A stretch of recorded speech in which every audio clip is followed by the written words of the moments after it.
Hi there, and welcome to this screencast about linear transformations. We've actually seen linear transformations earlier in this course, so let's review the basic definition of a linear transformation.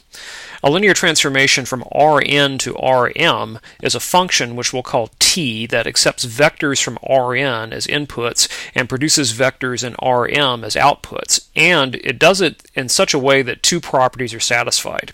First, we want t to preserve vector addition, and what that means is that for every pair of vectors u and v in Rn, t of u plus v equals t of u plus t of v.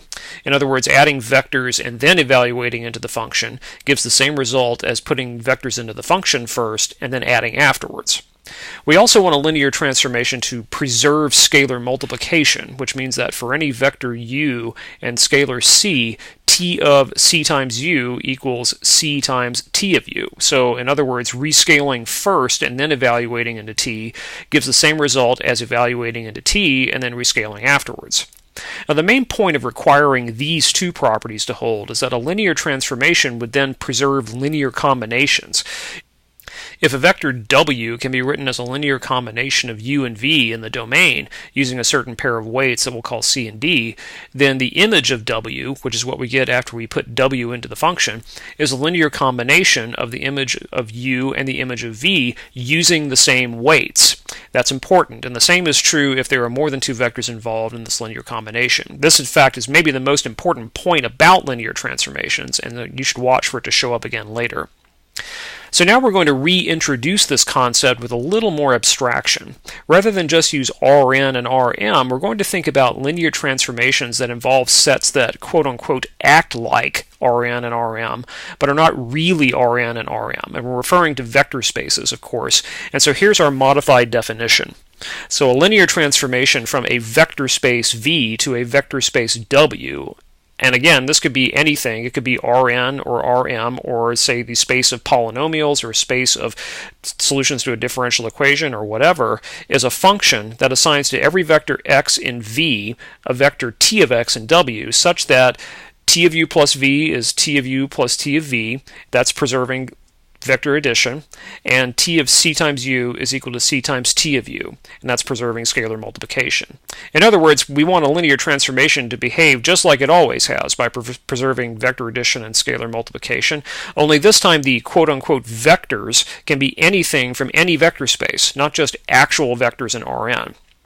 So every linear transformation we've seen so far in the course fits this definition, but with this new definition we allow for a greater diversity of objects that we might call vectors to be involved.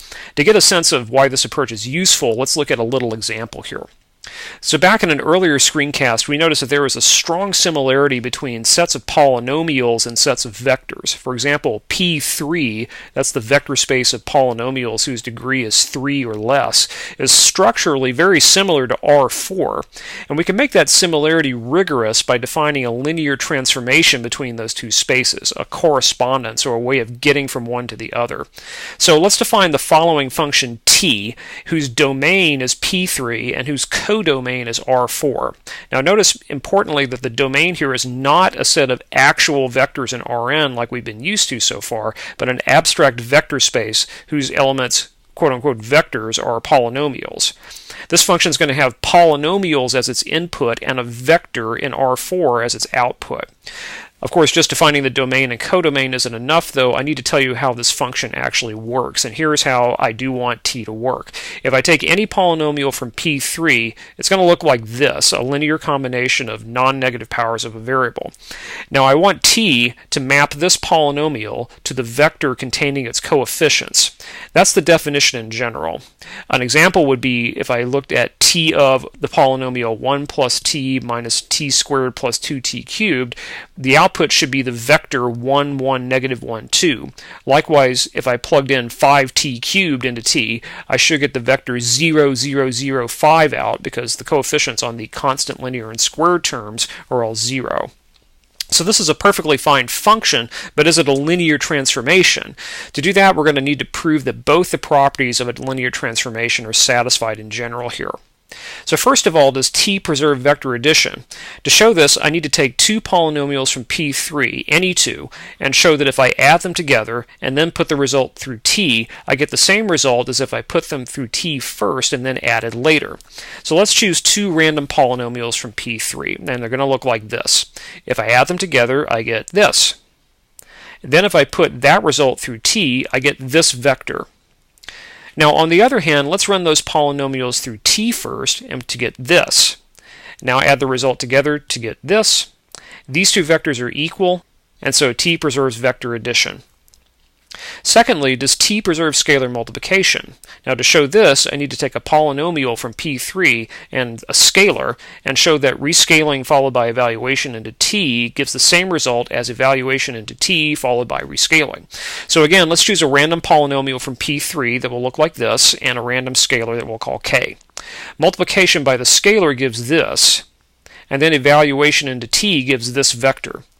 On the other hand, if I evaluate the polynomial into t first, I get this vector, and then rescaling by k gives this vector. The results are the same, and so t preserves scalar multiplication, and that makes t a linear transformation.